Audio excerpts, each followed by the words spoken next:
Teacher A here and welcome to Gurong Pinoy sa Amerika. So for today, ang lesson natin ay Pythagorean Theorem. So ano ba yung Pythagorean Theorem? So itong theorem na to ay para sa right triangle. Wherein, dito sa ating representation, ang ating hypotenuse, yung katapat ng ating right angle, is denoted by letter C. And then yung dalawang legs natin ay A and B.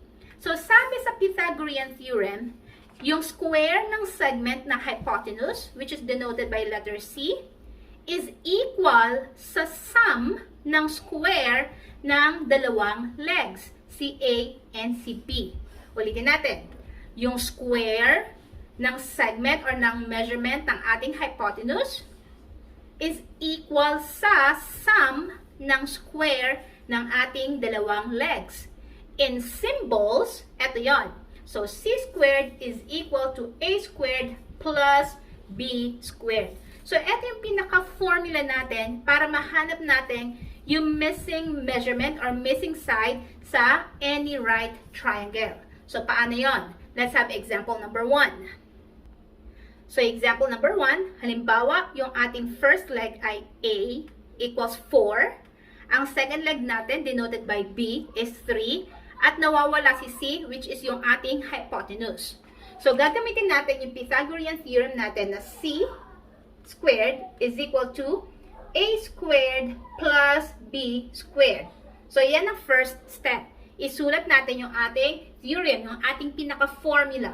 Second step, i-plug in or i-substitute natin yung mga values. So, si C yung nawawala.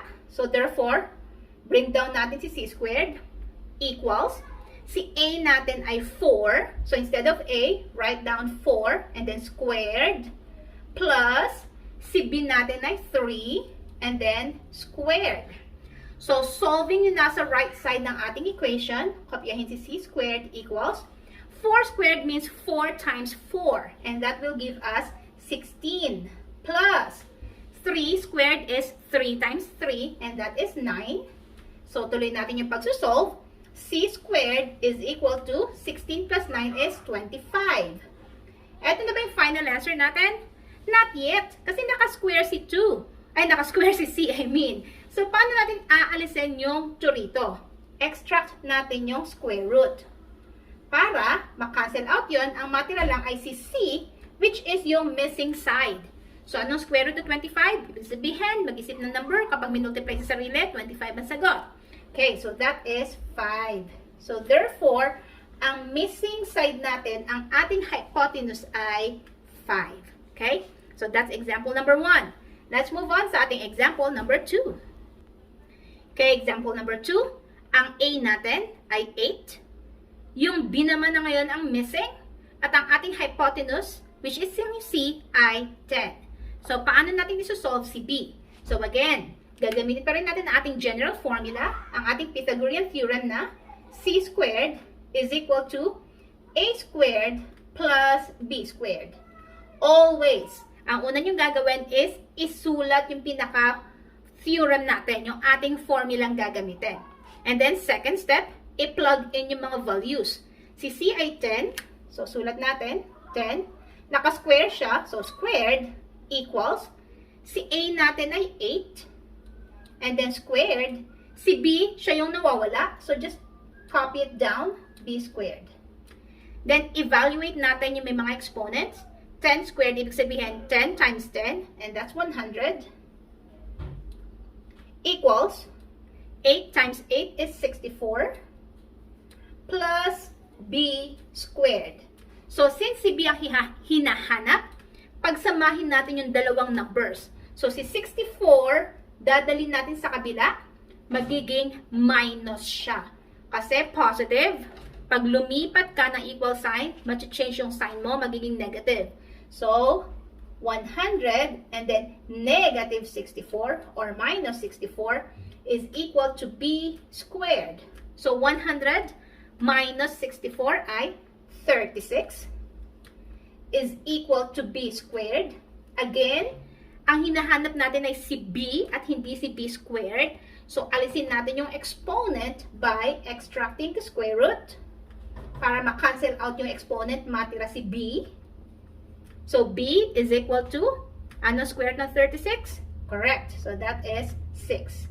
So, therefore, ang value ni B ay 6. So, B is 6. Okay? Next, last example. Okay. So, last example. Example number 3. Yan. So, this time, yung A naman ang nawawala. Wherein, ang value ng B natin ay 5 over 2. At ang hypotenuse natin ay 5 square root of 3 over 2. Hala, mukhang complicated to. So, kung susundin lang natin siya step by step, hindi tayo maliligaw. So, again, first step, isulat natin yung ating general formula, yung ating Pythagorean theorem na c squared is equal to a squared plus b squared. Second step, i-plug in natin yung mga values. Si C ay 5 square root of 3 over 2 and then naka-square siya. So, quantity squared. Ibig sabihin, lahat ng terms dito sa given na to ay i-square natin. Is equal to, si A ang missing, so just copy it down, A squared, plus, si B natin ay 5 over 2, so 5 over 2, and then quantity squared. So, next step is simplify natin lahat ng mga naka-square. So, naka-square si 5, so 5 times 5 ay 25.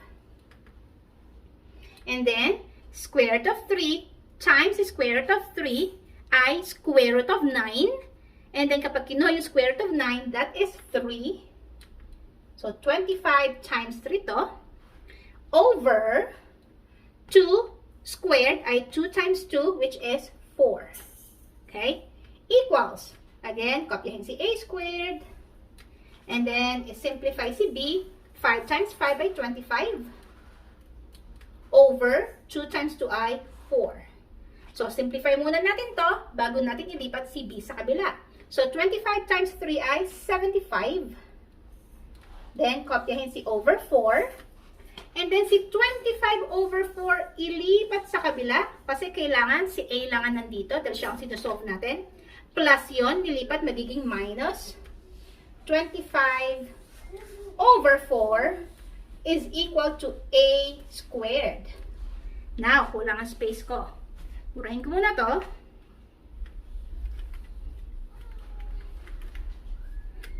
So, 75 minus 25, nagsusubtract tayo ng similar fractions, pareho yung ilalim. So, isusolve lang yan natin yung nasa taas. 75 minus 25 ay 50. Kopyahin si denominator na 4 is equal to A squared.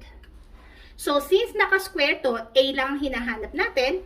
Para ma-solve natin to, si A, extract natin yung square root. So that yung exponent maka-cancel out. Matitira si A is equal to, may square root ba yung 50? Meron bang number na kapag minultiply sa sarili, 50 ang lalabas? Wala. Pero pwede nating i-factor out si 50 na kung saan yung isa sa mga factors niya ay perfect square. So ano yun? 25 times 2. Kasi si 25 ay perfect square. So, we have here, square root of 25 times 2 over. Meron ba tayong square root ng 4? Meron. And that is 2. Kasi 2 times 2 ay 4. So, this is over 2. Final answer? Hindi pa. Kasi, pwede pa natin kunin yung square root ng 25. Ano yung square root ng 25? That is 5. Kasi 5 times 5 ay 25. So, ilabas natin yun. Kasi nakuha natin yung square root niya. Maiiwan si 2 sa loob ng radical sign. Kasi walang square root si 2. Then, kopyahin si 2 sa ilalim. Equals A.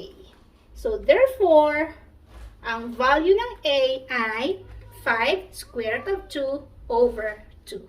So, that's it. So, tandaan lang natin sa ating Pythagorean theorem na kapag C ang hinahanap, ina-add natin yung square ng dalawa. Okay? Addition ng operation. Aside from, kukunin yung square root.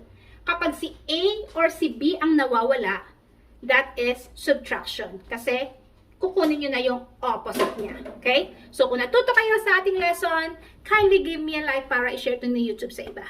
So that's it. See you on my next video. Paalam!